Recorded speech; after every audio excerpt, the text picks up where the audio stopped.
Welcome everybody. Super happy to have you here. Today is another impromptu live.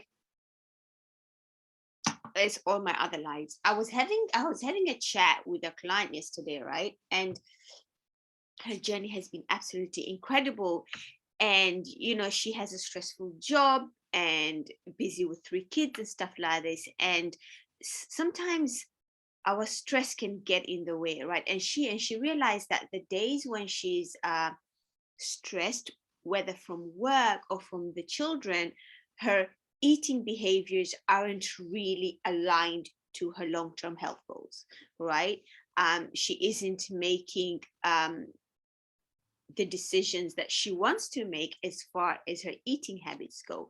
And also, she feels like the movements are so much harder to do. So her exercising is less. She's ending. She has chooses foods that are not really aligned to her health goals. So we had this whole conversation around, hey, what is happening there, right? And part of my coaching is very much around educating women what physiological changes we go through when life is hitting us from all these angles. Some things we can control, some things we really can't. Right now, stress is one of those things that impact a lot of people. Right, I know me as a mom, it can be huge sometimes, and if I didn't know how to manage stress, I wouldn't be in a place where I want to be physically or mentally health wise. Now, it's a complicated topic. The research is still, we do have some really good research that is showing the correlation between stress and our eating behaviors and stuff like that. And we do know that, yeah, stress can really impact our habits, our behaviors, and how we deal with the day-to-day lives. Right now, I'm just going to share with you 3 points today on how stress can actually cause you to binge eat or even overeat, right? Because there's a difference between binge eating and overeating. So how can stress cause you to either overeat or binge eat? The first reason is this: we don't like to feel stressed. That feeling is uncomfortable, right? Especially when it's something that's really close to us, or something that's personal, or something that's maybe around our family members or kids and things like this, right? It can really trigger us in some way. And because we may not like that feeling, what do we end up doing? We eat. Because guess what? If I'm eating, then I'm not feeling. If I'm eating, then I'm avoiding this feeling here that I don't want to sit with and feel. So that's one of the ways. The second way is that we know when we're stressed, some hormones, stress hormones are released. One of them is cortisol, right?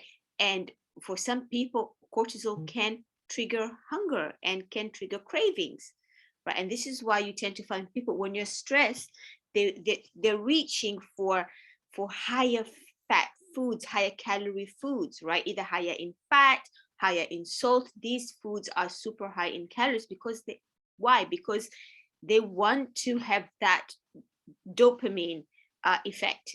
They want to light up the part of our brain that makes us feel good, because I'm feeling really bad right now. So I'm going to choose to eat this food to try and make myself feel better, right? And that is one of the reasons why we tend to have these cravings, right? So again, we end up overeating.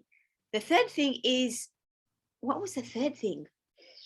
Control, cognitive control. Oh my God, this is absolutely huge. We lose the decision to make better decisions. We lose the power to make better decisions. So when you're tired, have you ever had this experience where you've been busy all day and at night you just haven't got the mental capacity, the cognitive capacity to make to make better decisions as far as your food choices go? So you snack on a whole box of cookies or have half a cake because, yeah, I can't really be bothered right now, so I'm just going to eat this thing here, right? Stress can take a lot of mental energy. And as a result of that, because so much energy is used, right, when we're stressed, we end up losing the power to make better health decisions as far as our goals are concerned. So we just kind of go, yeah, you know what, I can't be bothered to think about this right now. I'm just going to do this other thing, which is faster, which is quicker. I'm going to eat this food here and this much, even if it's not aligned to my goals, right? And so one of the biggest things that you want to learn to manage when you're trying to lose weight or manage your weight or just be healthy is stress. Stress has such a massive, probably indirect effect to our health because of all these hormones that come up, right? And of course, our psychology is then coming into play, and then the energy levels going up and down. All these impact our decision making, and that inability to make decisions, right?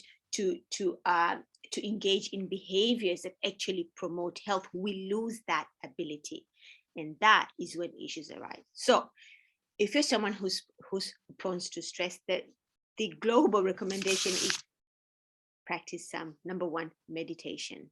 I know it's boring. Like when I first start to meditate, I wouldn't sit there for even like 2 minutes because it can be boring when your mind is all over the place. But learning to calm your mind, right, when you're in a meditative state, is going to allow you to transfer that ability to when you're stressed, so you can respond to that stress a lot better. Remember, I talk a lot about the difference between response and reactions, right? These are two huge things that impact our decision making, right? When you learn to respond to stress instead of reacting to it, you can manage it better. You can make better decisions even when you're in that stressful period. So practice mindfulness. Things like meditation are great for it. Another thing is be aware of it, right? Check in with yourself. Hey, hang on, I'm craving right now. Is it because I'm hungry or something else is going on emotionally?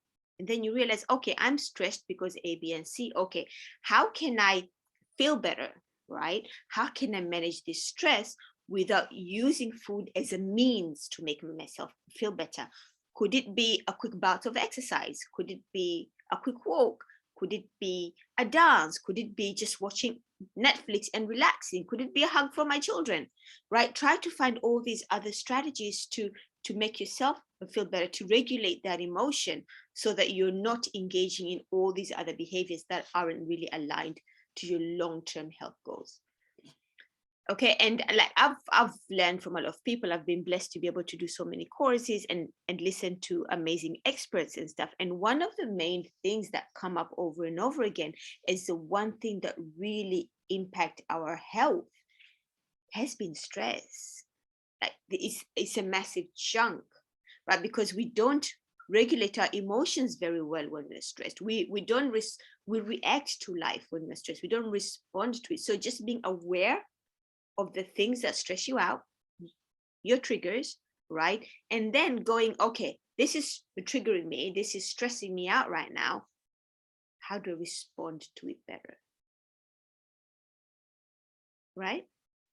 Okay, that's it for me. If this resonated with you, please share in the comments. Let's talk about it, because I know a lot of my class go through it. I go through it myself. Like, you're not, if you're going through this, you are not alone. We all go through it. But the biggest part is just bringing awareness to it, right? And then learning how to manage it and how to cope it and how to respond to it as opposed to reacting to it.